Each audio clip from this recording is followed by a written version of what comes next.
মানুষের জীবনের সবচেয়ে ভয়ঙ্কর কষ্টগুলোর মধ্যে একটি হলো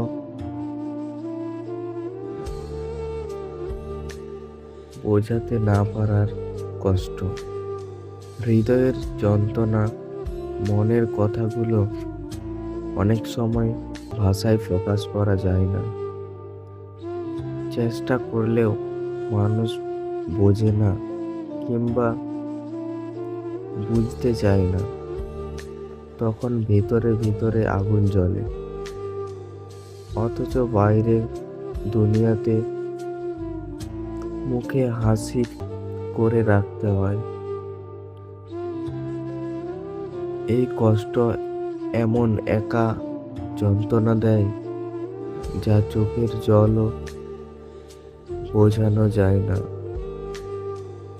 বোঝাতে না পারা কষ্ট আসলে নীরবে মৃত্যুর মতো।